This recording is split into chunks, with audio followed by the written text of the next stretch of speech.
خود اپنی آنکھوں سے دیکھا ہے شب معراج کو، اور پھر آ کر حضور نے اس کو بیان کیا ہے تاکہ امت اس کے اندر سستی نہ کرے۔ اور دوسری چیز کیا ہے، سرکار دو عالم صلی اللہ تعالیٰ علیہ وآلہ وسلم فرماتے ہیں کہ پھر میرا گزر ایک ایسی قوم سے ہوا،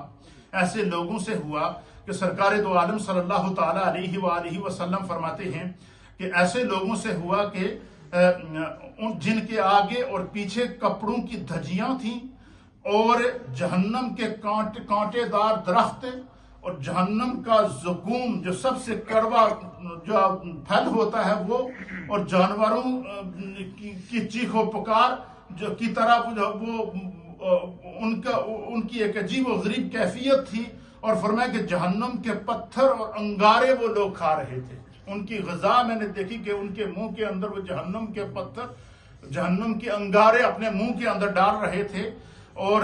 ان کے جسم بھی ان کے جسم کے اوپر جو کپڑے تھے نا وہ بھی ریزہ ریزہ ہو چکے تھے۔ تو سرکار دو عالم صلی اللہ تعالیٰ علیہ وآلہ وسلم فرماتے ہیں کہ ایسی قوم کے پاس سے جو ہے وہ جب میرا گزر ہوا کہ جو لوگ جہنم کے انگارے کھا رہے تھے، تو جبریل علیہ الصلوۃ والسلام نے مجھے ان لوگوں کے بارے میں بتایا۔ حضور نے فرمایا کہ یہ آپ کی امت کے وہ لوگ ہیں جن کو اللہ نے کاروبار بھی دیا، مال بھی دیا، دولت بھی دی، بینک بیلنس بھی دیا، سب اللہ نے نعمتیں دی، لیکن اس کے باوجود یہ اپنے مال سے زکوٰۃ نہیں نکالتے تھے۔ اپنے مال سے کیا نہیں کرتے تھے؟ زکوٰۃ ادا نہیں کرتے تھے۔ تو فرمایا کہ یہ ابھی جہنم کے انگارے کھا رہے ہیں۔ دنیا میں تو بندہ سمجھتا ہے کہ شاید میں اپنے مال سے زکوٰۃ نہیں نکالوں گا تو میرے دولت کے اندر کمی ہو جائے گی۔ نبی علیہ السلام فرماتے ہیں کہ شب معراج کو اللہ نے مثالی اجسام قائم کر کے اپنے مال سے زکوٰۃ نہ دینے والوں کی سزا دکھائی ہے، اور وہ سزا کیا تھی؟ فرمایا وہ جہنم کی آگ سے جلے ہوئے پتھر کھا رہے تھے، اور جہنم کی آگ کے جو انگارے تھے وہ ان کی زبانوں کے اوپر چل رہے تھے۔ تو مجھے بتایا گیا کہ یہ اپنے مال سے زکوٰۃ ادا نہیں کرتے تھے، اس لیے اللہ تعالیٰ نے ان کی یہ سزا مقرر کی۔ اب یہ دیکھیں قرآن کریم فرقان مجید میں اللہ تعالیٰ نے جہاں بھی نماز کا ذکر کیا نا، اقیموا الصلاۃ وآتوا الزکاۃ، نماز کے ساتھ ہی زکوٰۃ کا ذکر کیا۔ کیوں؟ یہ دونوں فرض عبادات ہیں۔ حتیٰ کہ ہمارے مفسرین اور محدثین نے لکھا ہے کہ اللہ تعالیٰ نے نماز کے ساتھ زکوٰۃ کا ذکر کیوں کیا، اس میں کہ خدا کی حکمت کیا ہے؟ فرمایا اس میں اللہ تعالیٰ کی حکمت یہ ہے کہ گویا کہ اس میں یہ پیغام دیا جا رہا ہے کہ جس بندے کو اللہ نے مال دیا ہے، دولت دی ہے، کاروبار دیا، یہ خدا کا اس پر انعام ہے نا، تو اس کے باوجود اگر وہ اپنے مال سے زکوٰۃ ادا نہیں کر رہا ہے تو گویا کہ وہ خدا کی رحمت کو، اس کے اللہ تعالیٰ کے غضب کو جو ہے وہ چیلنج کر رہا ہے۔ تو فرمایا کہ پھر کیا ہوتا ہے کہ نماز کے ساتھ زکوٰۃ کا ذکر کرنے کی میں جہاں اور حکمت ہے، وہاں ایک حکمت علماء اور محدثین نے یہ بیان کی ہے کہ گویا خدا کی طرف سے یہ پیغام ہے کہ اس شخص کی نماز قبول نہیں ہوتی جو اپنے مال سے زکوٰۃ ادا نہ کرے۔ تو اس لیے حضور نے فرمایا کہ ایسی قوم کو مجھے دکھایا گیا کہ جو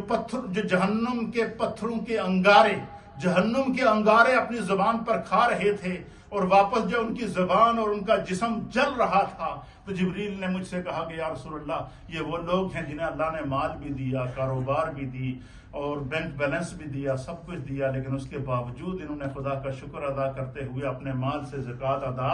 نہیں کی۔ اس سزا کو بھی نبی علیہ الصلوۃ والسلام کو شب معراج کو دکھایا گیا۔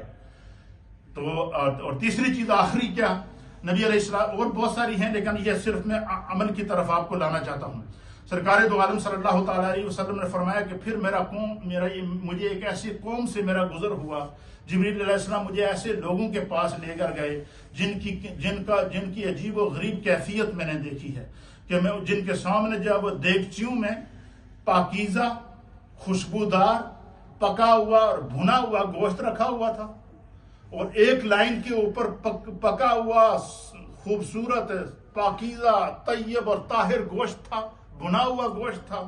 اور اسی کے ساتھ ایک لائن کے اوپر سڑا ہوا بدبودار خبیث گوشت تھا،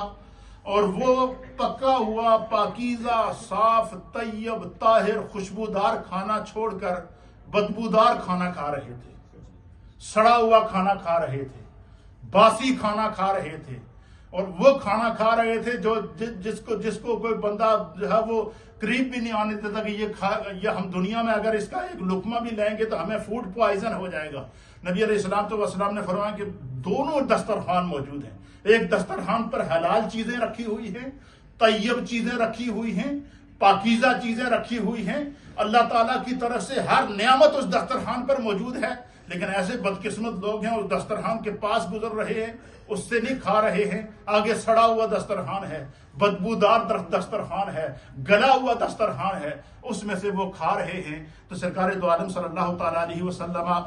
کہتے ہیں کہ جب میں نے ان لوگوں کی کیفیت کو دیکھا تو نبی علیہ الصلوۃ والسلام فرماتے ہیں کہ مجھے جبریل نے کہا کہ یا رسول اللہ، یہ آپ کی امت کا وہ بدقسمت انسان ہے کہ جس کو اللہ تعالیٰ نے طیب اور حلال بیوی عطا فرمائی تھی، نکاح بھی اس کا ہوا تھا، شادی بھی اس کی ہوئی تھی، اس کے پاس بیوی بھی موجود تھی، اور اپنی بیوی کو چھوڑ کر وہ حرام کاری کرتا تھا، وہ بدکاری کرتا تھا، وہ زنا کی زندگی گزارتا تھا، اپنی بیوی کو چھوڑ کر وہ دوسری عورتوں کے پاس جاتا تھا اور جا کر اپنی اس طرح کی حرام کی زندگی گزارتا تھا. خدا نے اس کے لیے یہ سزا مقرر کی ہے. اس لیے میرے دوستو، یہ جو شب معراج